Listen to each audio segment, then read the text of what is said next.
Hi again, everybody. It's Rick Cole of Pirates Digital Media. It's time now for the Pirate People Podcast, which is available to you on Spotify, Amazon Music, Google Podcast, Stitcher, and iHeartRadio. Also on our YouTube channel, Pirates Digital Media. Our main purpose is to give you a little bit closer look at some of the people that are associated with North Central Missouri College. And today's guest is right at the top of the pyramid, if you will. It is President Lenny Klaver, who joins us in just a moment. Hello, Americans. This is Paul Harvey. Stand by for news. Now some Pirate People Podcast news. The North Central Missouri College Online Associates in Criminal Justice Program has been ranked number 2 in the nation by the publication The Best Schools. That's capital T, capital B, capital S, The Best Schools. They recently ranked 10 colleges in the nation for the best online criminal justice programs based on academics, affordability, and accessibility to online enrollment. Congratulations to Jenna Vandal and the North Central Missouri College's Online Associates in Criminal Justice Program. Ever stop to think that our criminal justice leader is named Vandal? It's something I've considered, and maybe you should as well. But congratulations to Jenna Vandal for her great work. Also, North Central Missouri College basketball had a tough weekend this past weekend. They both went to the Kansas City, Kansas Classic Tournament. The women split their 2 games, losing to top 10 KCK and then knocking off Jefferson College. Men's basketball lost both of their games at KCK, first to Link Year Prep and then Saturday to Iowa Western Community College. The men now have fallen out of the top 20 rankings this week after being ranked number 7, while the women move up to number 14 nationally. Time now for our guest today on the Pirate People Podcast, and our guest is President Lenny Klaver of North Central Missouri College.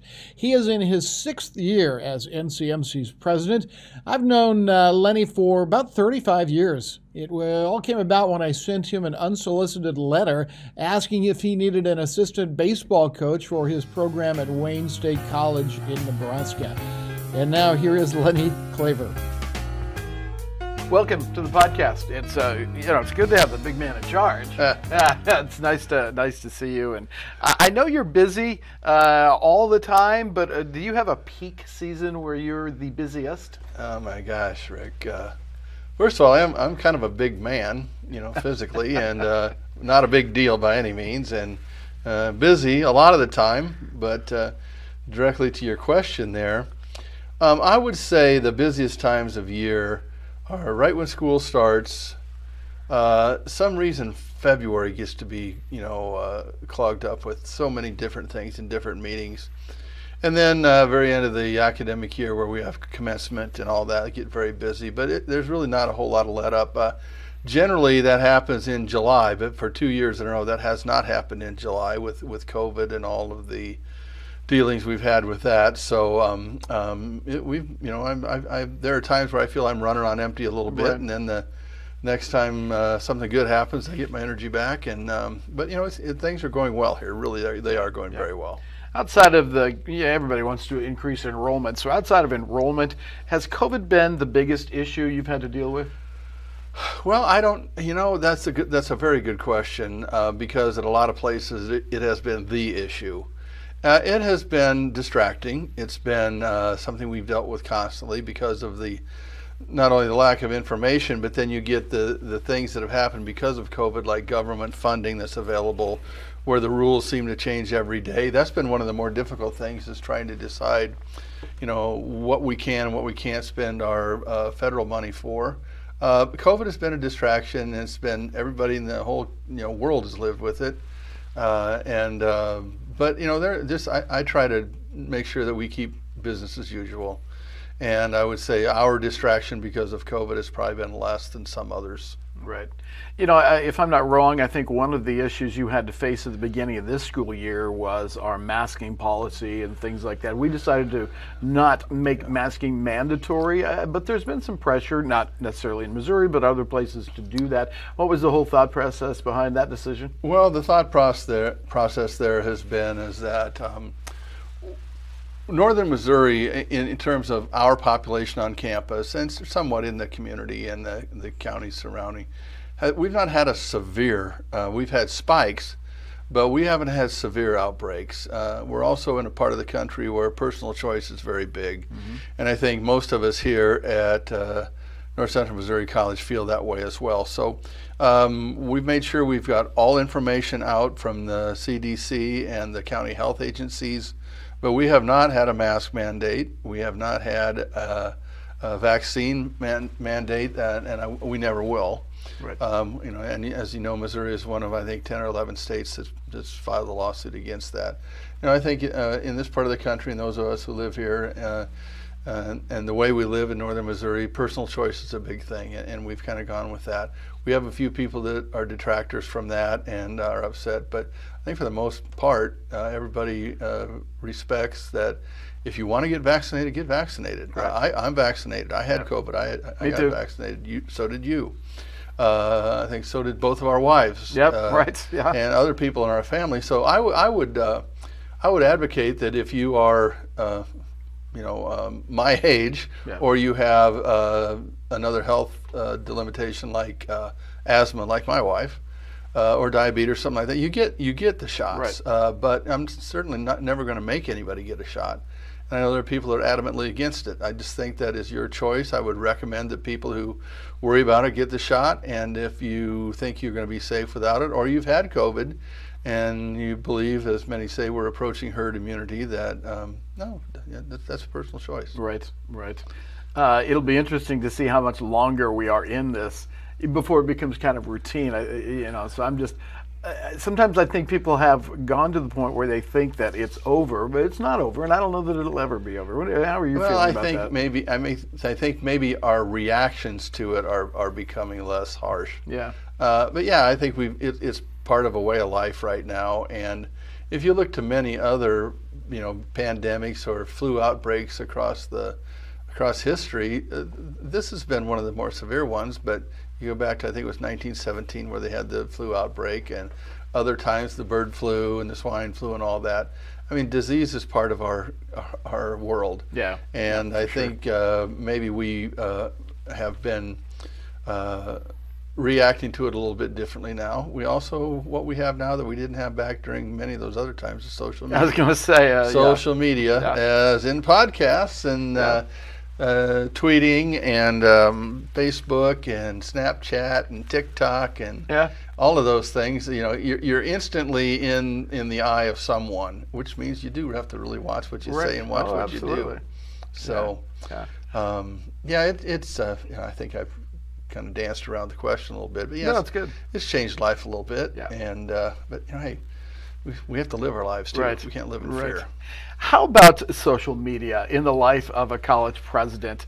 It's something you acknowledge. I don't know that you're really engaged in it, but there are some presidents that are engaged in it. What are the pros and cons for you on that? Well, I don't know. I know there are some that tweet every time they turn around. There are some that post something on Facebook every time they have a thought. I'm not one of those. I do have a Facebook account. I take a couple of vacations from Facebook a year, which I think is really healthy. Because I think it's healthy, and I think when people start to get extremely ridiculous, whether they're spouting a particular political view one way or the other, or they're letting you know how many cookies they baked that day, I could really give a darn.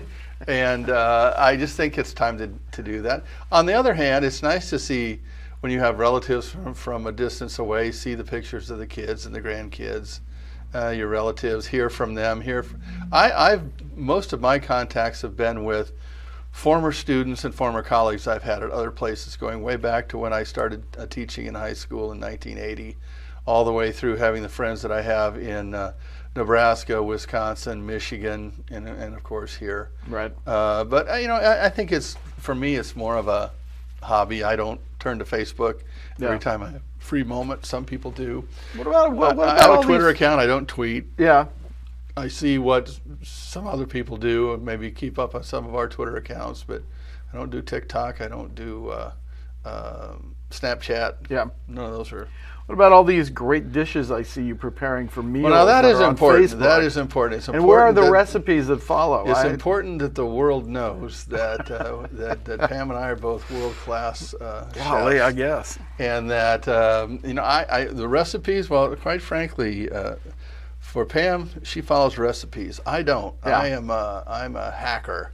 Right. Me too. I throw it together, and if it tastes good, or you need to add something, I see something I like, or I see something, from a restaurant or a cooking show, and I try to replicate it. And trying to a lot of times guess what the ingredients are. Right. Generally, turns out pretty decent. So. I don't know. It's that's to me is a great stress reliever. Is being in the kitchen, cooking, being at the barbecue grill. I don't bake much. Pam's the baker of the family, but we both prepare a lot of different dishes, and we like all kinds of different foods. So it's a good hobby. What's your go-to meal if you had to prepare something for tonight? Oh my gosh, a go-to meal. Oh, I think if just a go-to, and you didn't have much time, I would throw a good steak or a big thick pork chop on the grill, and make some twice baked potatoes or some potatoes on the grill, vegetable, just a meat and vegetables mainly, and maybe some fruit for dessert. But some of the more complex things, like I made a Moroccan chicken lately. That was a little bit different spices. Had everything from some chopped up dried apricots and golden raisins to a little bit of cinnamon and cumin and curry and the spice that You had to have some kind of an idea for a recipe for that. Oh yeah, I just say I take a look at some recipes. Sometimes I see what's on TV, and I just, from knowing a little bit about several different types of cuisine, I think that helps me. Sometimes I just pull it out of the air. Yeah. That's for lack fantastic. of a better term. But what's a day in the life of a president like? And is it complicated because you have kind of an open door policy and people stop by and all that kind of stuff? Oh, I think it's you know me. I believe every job in any organization or any campus is important, and I'm a big believer that nobody is more important than anybody else. We all have jobs to do. Mine just happens to be the president. You happen to be the digital media guy, and we go about our jobs accordingly. I mean, my typical day, the day never really ends because of 24/7 communication. A lot of times I do wake up in the middle of the night and answer emails or put emails out or think about work things. But getting up at a relatively decent time, about 6 or 6:30, and just having a little bit of time at home, letting the dogs out, and telling them how great they are, and coming to work around 7:30. A lot of times, just typically correspondence is so much of the job. Correspondence, and of course, early in the week I have most of my one-on-one meetings with direct reports. I have a cabinet meeting on Tuesday every week for an hour and a half in the morning. I'm not big on long meetings. A lot of the things that I do in related to the Missouri Community College Association, where this year I'm the chair of the President's Council. I'm on the hospital board. I'm on the Mosaic Life Foundation board. I'm on several different organizations. Take up time. I've spent a lot of time this year going to Savannah and St. Joseph with our projects over there, our satellite campus, and our entry into St. Joseph with some working with Missouri Western on some manufacturing plans. So there's the end of the week. I try to keep my calendar open. Sometimes I make calls. I make fundraising contacts. We're also in the silent phase of a campaign, so I do make my campaign visits, fundraising visits, toward the end of the week. Most of them have been either just locally or on the telephone. I haven't had many long trips to do with that, but. You stay busy like everybody else. You have a job that's defined by your responsibilities, and I try my best to meet those responsibilities. You delegate, though, pretty well, wouldn't you say? Well, I think so. I tend to, if I get impatient, I tend to do things myself. But no, I have a great chief of staff in Christy Harris. But my cabinet is very solid with Dr. Landre for academic affairs, Dr. Alley for student affairs, Ty Sonato for business and financial affairs, Jennifer Triplett as our CIO, and Christy as our Chief of Staff. So I'm big on autonomy. I tend to let people do their jobs and stay out of the way. But in a school that's our size, relatively small, there's hardly one area that does something that doesn't affect every other area. Right. So I try to be aware of that and to make sure that we do communicate well. I mean, there are people that probably think that we have horrible communication on campus. I think it's pretty good, actually. We have people that if they don't see me, they think I'm not working sometimes, but I might be gone somewhere else on something that's very legitimate for business. And also, I try to walk campus, once a week or so, just to see people and say hi, Sure. see how the classes are going. Of course, attend most all of the athletic events Yep. and other events. It's just important. You have to wear, you have to be. I think it's very important for a president to be present and support the people that you lead. Yeah, absolutely. Tell me about Christy Harris, because she's a tremendous, I guess, gatekeeper is the right term, but really nobody gets to you unless they go through her. No, I say it's not just a gatekeeper; she's a keeper. Yeah, okay. Christy is probably the best administrative assistant I've ever had. Not only does she deal with the president's schedule and other things, she's a stone wall to keep petty things out of my dealings. But she also does human resources. She does public relations. She's busy all day long. She does a tremendous job. I don't know how she gets it done sometimes, especially with two Right. school-age kids. And it's just she's just very sharp, very talented, one of the nicest people you'll ever meet, but also very astute in terms of knowing what's important and what Right. might not be so important. Right. If there's a gatekeeper like her at the gates of heaven, we're all in trouble, because that's for sure. we have to be pretty good to get For sure, past we'd her. have to pass many a test to get in there.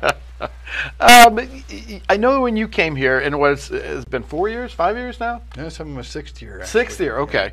I know that the financial situation the college was in, you were able to reverse. Can you kind of tell that story a little bit? It was a situation where they had a fairly decent, I don't want to say indecent, Yeah. that wouldn't be the right word, but they had a downturn in enrollment the year before Right. where they didn't meet their goal, and it left us with about a $400,000 deficit. And in that same year, there was another financial situation that didn't come through for the college of about $240,000. Then we had two withholds by the governor in that same year, and we had a budget decrease. So we had about a $1.1 million deficit to dig out of which, with the help of Tyson Otto, our CFO, and working with the board, we had a good plan to dig out of that, and we did within a couple of years. And it has changed our approach on budgeting a little bit. We do 3-year budget projections right now to sort of stay on track and try to hedge on enrollments a little bit by being aggressive but still conservative in terms of what we expect.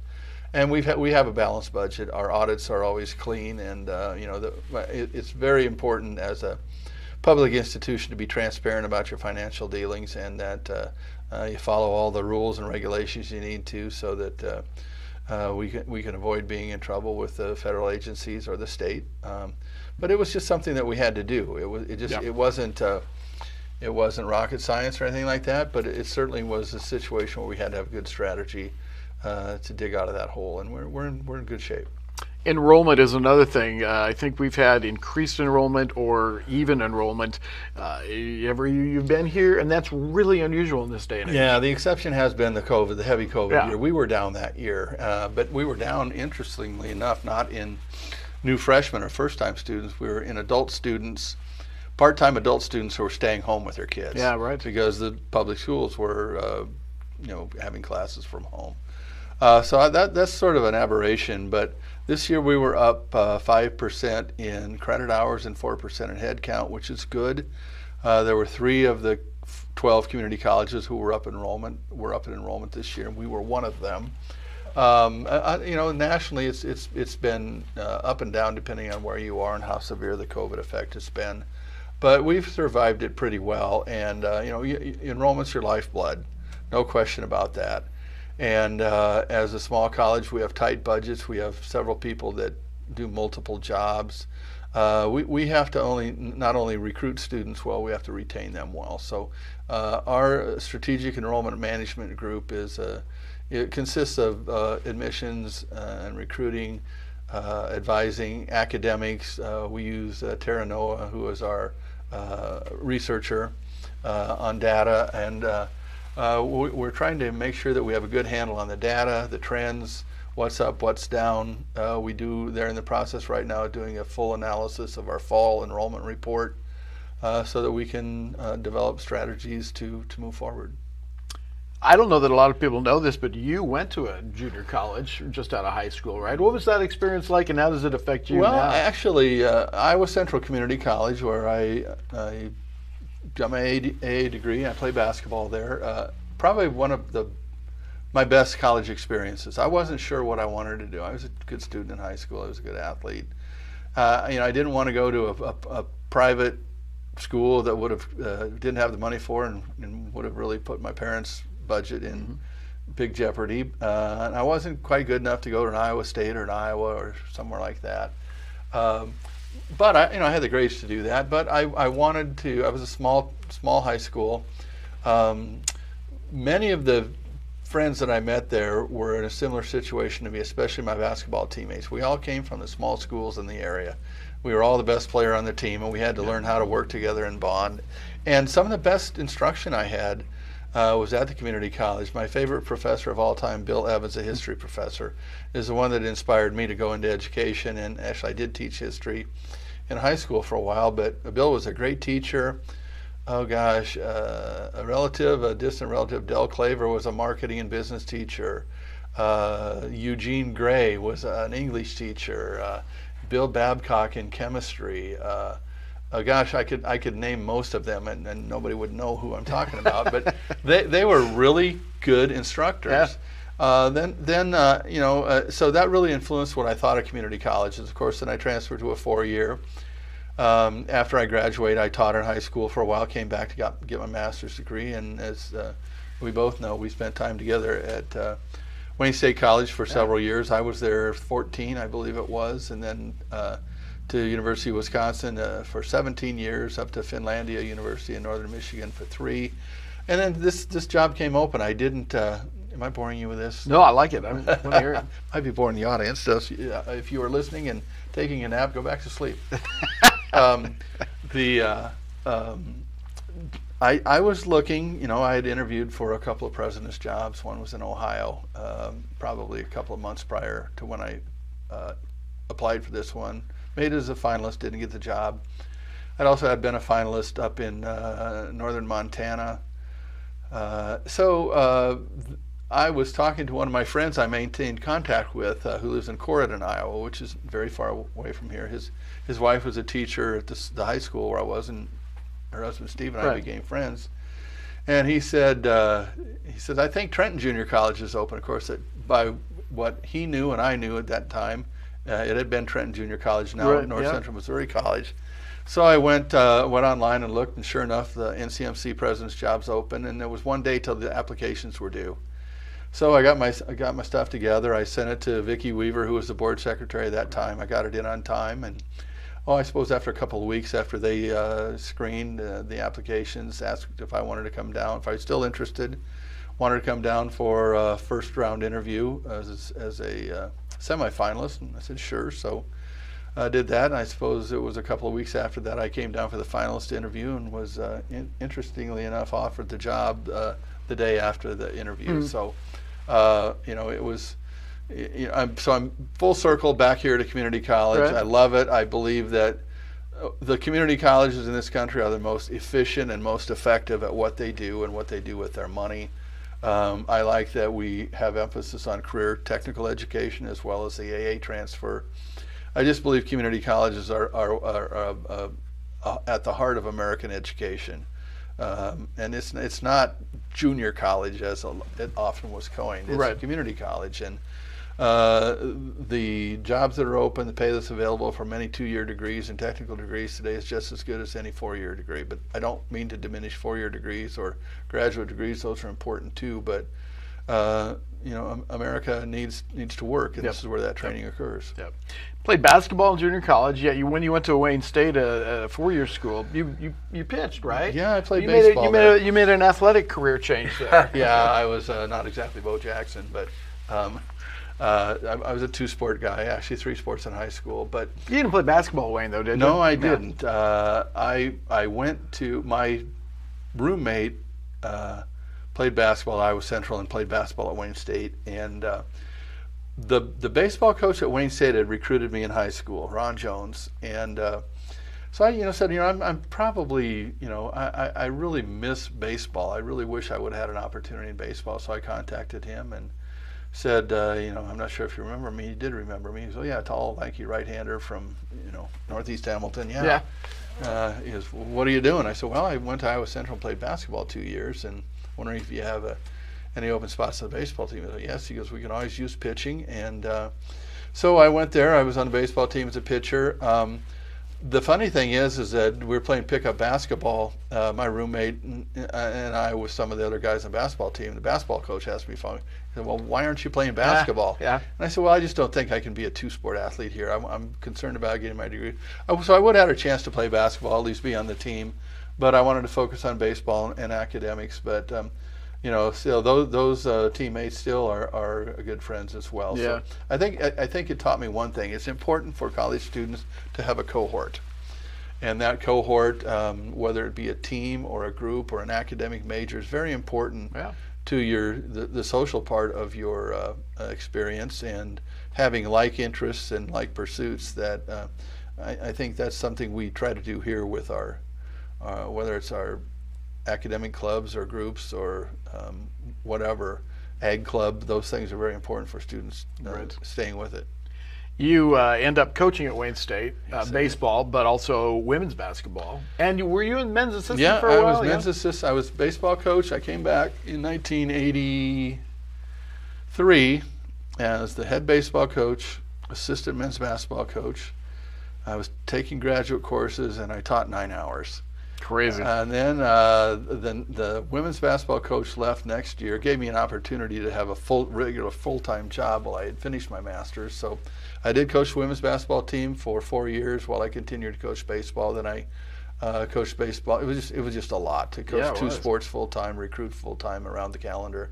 So then I concentrated on baseball, and when I took my sabbatical to finish my doctorate is when I stepped down from the baseball job, turned it over to an assistant coach, and got my doctorate. Came back 2 years on the academic side before I went to Wisconsin as a department chair of health, physical education, recreation, and the athletic director. Right. So, other than having me as your assistant coach in baseball, what was their best moment in baseball? Well, tell you what, not to downplay that, we had some really, really good experience as coaching that team. You recruited great kids. We had great kids. They were fun. They were rambunctious. They were good players. Right. And I don't think we'll ever forget the trip we took down to Florida at Cocoa Beach. We played at the Astros' old spring training site.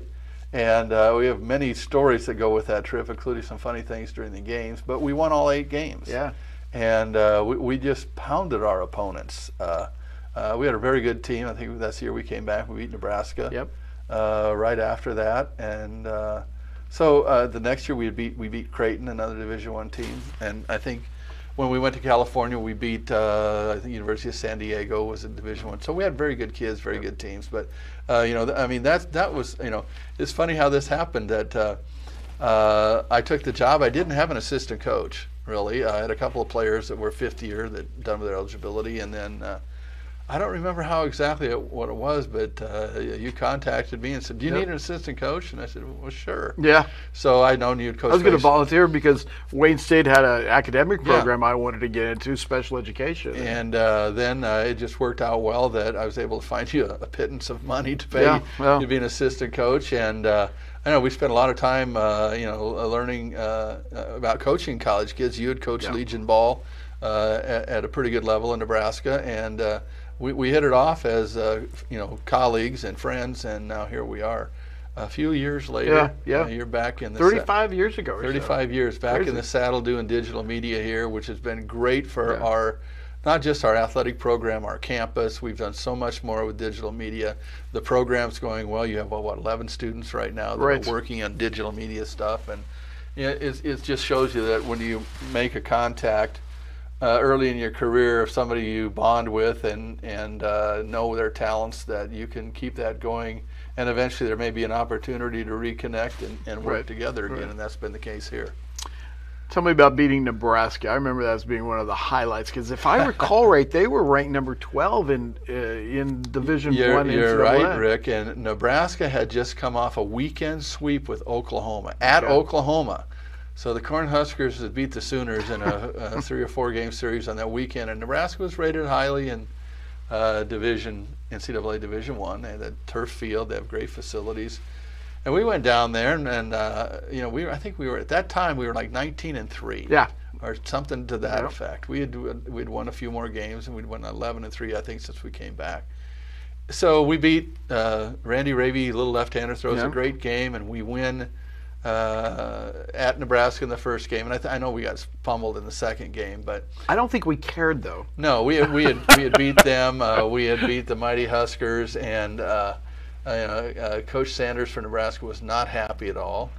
And then I was a little irritated by the newspaper reporter saying, "Oh, this has got to be just a great win for Wayne State. How did you ever beat the mighty Nebraska Cornhuskers?" And I said, well, we're not exactly terrible ourselves. We came into this game 19-3. Yeah. We have a good team. Fortunately, in baseball, you have a good pitching effort. You get a few key hits and you win a game. So it's a great win, one of our best ever. But it's because we have a good team. It's not just because we got lucky today. But I just remember we got an early lead, and the Nebraska umpires hired by John Sanders at Nebraska. I just remember that strike zone getting smaller and smaller for Ravy as the game went along. It did, but he adjusted and he kept the ball low in the zone. He got a lot of ground balls and a few changeups, strikeouts. But the way we won that game was really something else. That we had guys on first and second, and this is a giveaway here, but Mike Hofford, our big first baseman, was on second base, and Gail Brett Schneider, who was I think must have been our number 6 hitter. Yeah, because Haas hit fourth, and I don't remember who was fifth. They were on first base, and I think we're a run down. I think we're a run down. Maybe we're tied. I think we were tied at 2 because I think we won that game 4-2. Could be. Yeah. So anyway, I give what is supposed to be the bunt sign, and I swore I gave the bunt sign. So I give the sign as I step back in the third base coaching box, and all of a sudden, on the corner of my eye, when the pitcher gets ready to stretch to throw, I see Haas, running hell bent for leather for third base, and I'm thinking, oh, what's going on here? And I'd actually given the hit and run, not the bunt sign. So he's running full bore for third. The guy on first is running full bore for second base. And we get sort of an outside pitch, like, they thought we were going to bunt too. Right. And Gail Brett Schneider, our center fielder, who was very fast, kind of steps into the pitch toward right field, hits a ball off the right center field fence for a double, and we scored 2 runs, and we won the game. So it was one of those that I don't think I told people for years that I actually called a bunt because everybody thought it was a brilliant call to do a hit and run. But that was great. We'll never forget. I could still see him coming toward third base. I'm thinking, what in the world are? Clap around the base, score the next guy, and here we are. We win the game. I think that year we somehow ended up being scheduled to play Kansas State. We played them, but we were also scheduled to play Iowa State and somebody else in the Big 8. I think that year got rained out of or something. I think we were playing Iowa State, and I want to say maybe we were going to go down to play Wichita, or somebody like that, or another. It might even been Northern Iowa, somebody Well, like I'm that. just thinking if we'd have gotten those games in, we would have been competing for the Big 8 championship the way it was going. So. Well, anyway, we had a good team and a good year. And Yeah, it was fun. fun. A lot of fun. Best 4 years of coaching of my life, and it was great. We had a Yeah. good experience. We had Yeah. good teams. You miss it? You miss coaching? In some ways, yes. I miss the interaction with the players, but I don't miss being on the recruiting trail all the time. I still love baseball, still watch a lot of baseball. It really took me probably 3 or 4 years after being done coaching to stop watching it as a coach and watch it as a fan. But, I still, a lot of things I learned from coaching and teaching the game, I see, from little league to all the way to the major leagues. And I've made a lot of good friends along the way from at every level. Still maintain contact with some of those. And even Mike Arbuckle, who, the great front office guy, former scout for the Royals, Phillies, and Braves, right here, grew up in Trenton, and we had a banquet for him when he retired just a few weeks ago. And Mike was one of those guys that was scouting our teams at Wayne State when we would come up to Lincoln or Omaha. Yeah.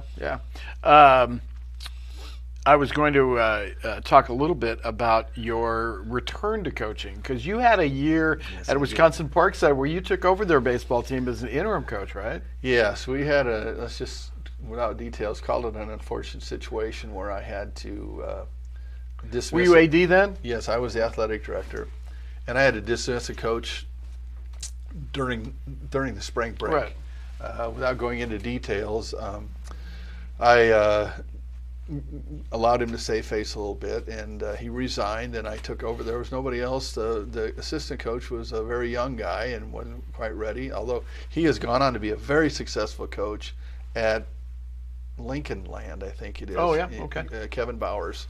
Done a great job. He's taken very good teams over there. He was the assistant.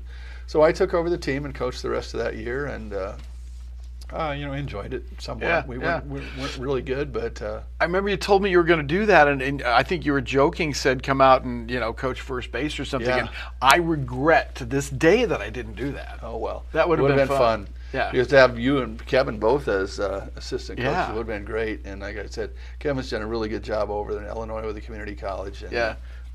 Very, very. It's And really you- good. It's really good to see everybody that was an assistant coach that I had in baseball and basketball has done very well. Yeah. You established yourself as a professional in broadcasting.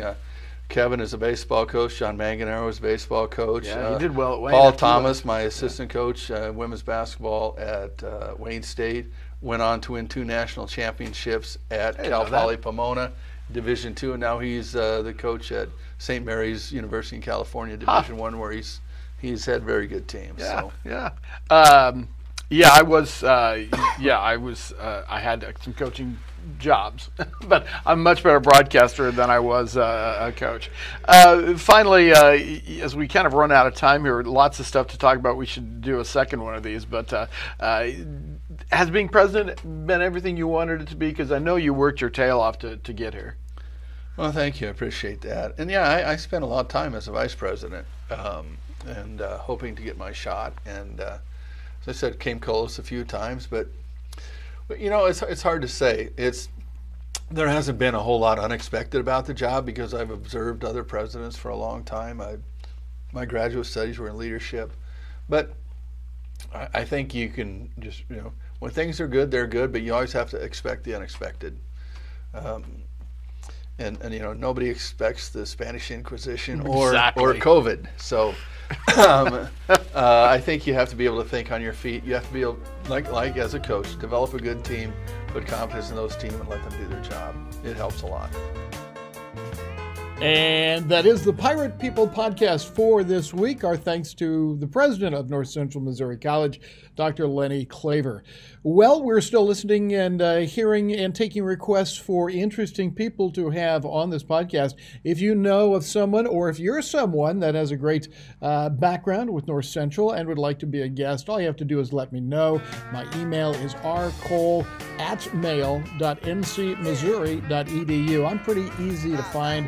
But let me know if you're interested or know somebody that would be a good guest. The Pirate People Podcast is available on Spotify, Amazon Music, Google Podcast, Stitcher, iHeartRadio, maybe a couple of other places by this time, and also on our YouTube channel, Pirates Digital Media. I am Rick Cole of Pirates Digital Media. Goodbye for now, and go Pirates!